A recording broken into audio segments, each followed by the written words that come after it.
Hello everyone, today we're going to be talking about the Wall Street bets situation. Now this story is ongoing, and I want you all to keep in mind that the information you're seeing right now may be somewhat outdated or completely outdated by the time you watch this video. Essentially what happened is a group of people on a forum on Reddit called Wall Street Bets are engaging in what's called a short squeeze. I'm going to explain what short selling is and short squeezes are to all of you that don't know by now, even though there are some pretty comprehensive guides floating around social media. Now, a short sell is when someone borrows stocks from a stockbroker, so they don't directly purchase them, and they then sell those stocks immediately.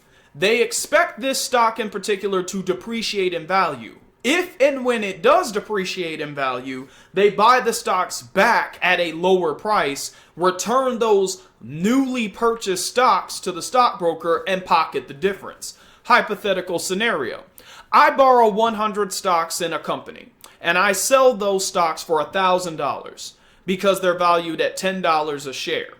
After about a few days, the stocks go down to $8 a share. I then buy those stocks back, 100 shares of them, and return those 100 shares back to the broker. So I fulfilled my obligation to the stockbroker. I borrowed 100 stocks. I then gave those same 100 stocks back. But I sold them at $1,000 in total, and I bought them back at $800 in total. So the amount of money that I made in that process is $200.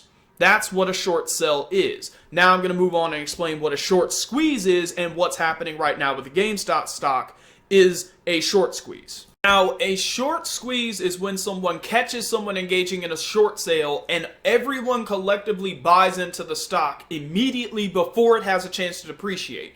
This means that the upfront investment is going to be pretty high on the buyer end.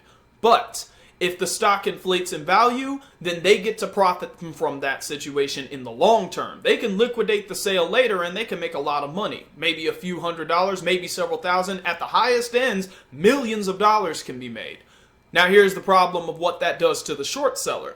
Remember, the formula for a short sale is you borrow stock, you sell it, and then you wait for it to go down in value, buy it back when it's at a lower value, and return it.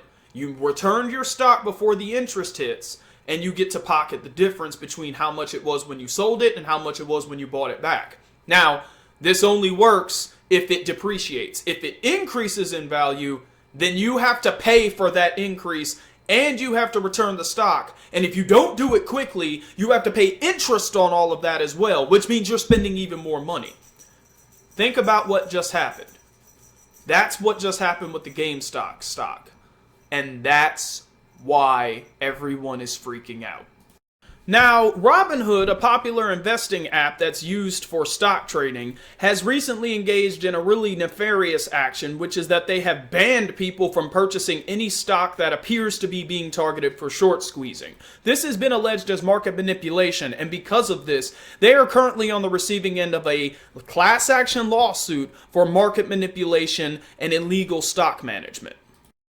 According to Reuters, the GameStop squeeze has actually cost the investors $70 billion and counting. Billion with a B. That is how much money these short sellers lost because of this.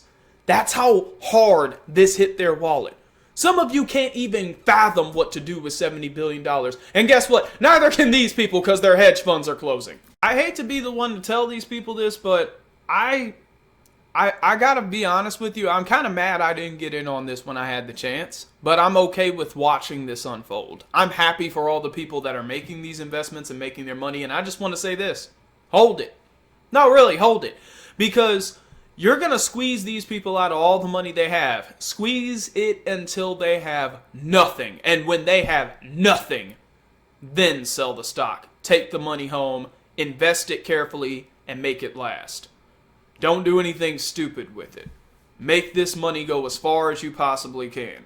Even people in the mainstream media briefly tried to blame this on everything they could think of. They called the people on Reddit alt-right. They blamed Gamergate. Why? I don't know, but they did. They even tried to blame Trump for it somehow tangentially. These people are lashing out like this because they realize that they are finally been hit in the wallet. The place where it actually matters. Things like Occupy Wall Street didn't bother these people because they knew the people in Occupy Wall Street were just a bunch of protesters that could not feasibly take anything from them. They're mad about this. Look at how they're reacting to this. Look at how they are using the media. They are trying to prevent people from buying stock. They're trying to force people to close it so that they can mitigate their losses. They're desperate. So just remember that this is now how much power you hold. The gamer uprising is real. And maybe we'll move out of the dystopia paradigm after all. Thanks for watching. Give me some feedback and have a good one. On a side note, I think it's kind of funny that Occupy Wall Street did next to nothing, but a bunch of people on Reddit have them losing $70 billion. It's just kind of surreal, isn't it?